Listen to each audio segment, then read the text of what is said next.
വീടിന്റെ വിറകുപുരയ്ക്കുള്ളിൽ കണ്ടെത്തിയത് 8 അടിയിലേറെ നീളമുള്ള രാജവെമ്പാല.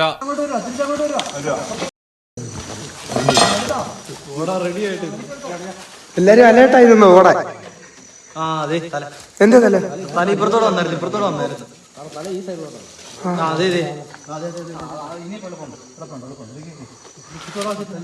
അമ്പോ തല പൊക്കുന്ന ഷോട്ട് കിട്ടിയോ?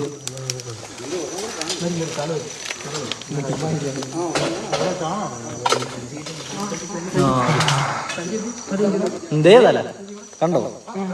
അയ്യോ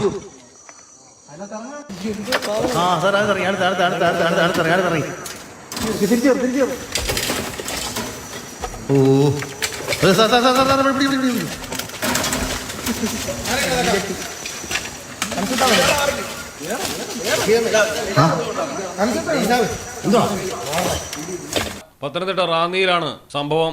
പൊട്ടൻമുഴിയിലെ വീടിനോട് ചേർന്നുള്ള വിറകുപുരയിൽ കയറിയപ്പോഴാണ് വീട്ടുകാർ പാമ്പിന്റെ അനക്കം കേട്ടത്. തുടർന്ന് പരിശോധനയ്ക്ക് ശേഷം വനംവകുപ്പിനെ വിവരമറിയിക്കുകയായിരുന്നു. ഇതോടെ RRT സംഘങ്ങൾ രംഗത്തെത്തി. വിറകിനും മറ്റു സാധനങ്ങൾക്കുമിടയിൽ ഒളിച്ചിരുന്ന പാമ്പിനെ പിടികൂടുന്നത് വലിയ വെല്ലുവിളിയായി. ഏറെ പരിശ്രമങ്ങൾക്കൊടുവിൽ പാമ്പിനെ സുരക്ഷിതമായി സഞ്ചിയിലാക്കി ഉൾവനമായ ഗവിയിൽ തുറന്നുവിടും. വേനൽക്കാലത്ത് പാമ്പുകൾ ജനവാസ കേന്ദ്രങ്ങളിൽ എത്താൻ സാധ്യത കൂടുതലാണ്. ഈ സമയങ്ങളിൽ പരിഭ്രാന്തരാകാതെ വനംവകുപ്പിനെയോ അംഗീകൃത പാമ്പ് പിടുത്തക്കാരെയോ അറിയിക്കുന്നത് അപകടങ്ങൾ ഒഴിവാക്കാൻ സഹായിക്കും. മലയാളം ടെലിവിഷൻ, പത്തനംതിട്ട. ഈ ഡിസൈനിൽ ഒരു ഫ്ലോറൽ പാറ്റേൺ എന്റെ കൂടെ വന്ന് എങ്ങനെ ഇരിക്കും? ഓ അടിപൊളി. പക്ഷേ ഇതെവിടുന്ന് ചെയ്യിക്കും? എന്റെ കയ്യിലാണ് വലിയ ബഡ്ജറ്റും ഇല്ല.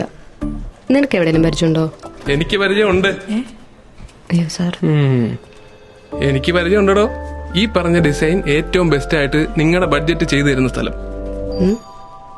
തെയ്യമ്പാട്ടിൽ jewellery. Trendy and customise collection, best in budget. Theyyampattil പോലൊരു ഓപ്ഷൻ വേറെ ഇല്ല. ഹലോ, ആ കൺഫ്യൂഷൻ അങ്ങ് തീർന്നില്ലേ? പണി കിടക്കട്ടെ. Jewelry that tells your story. തെയ്യമ്പാട്ടിൽ jewellery.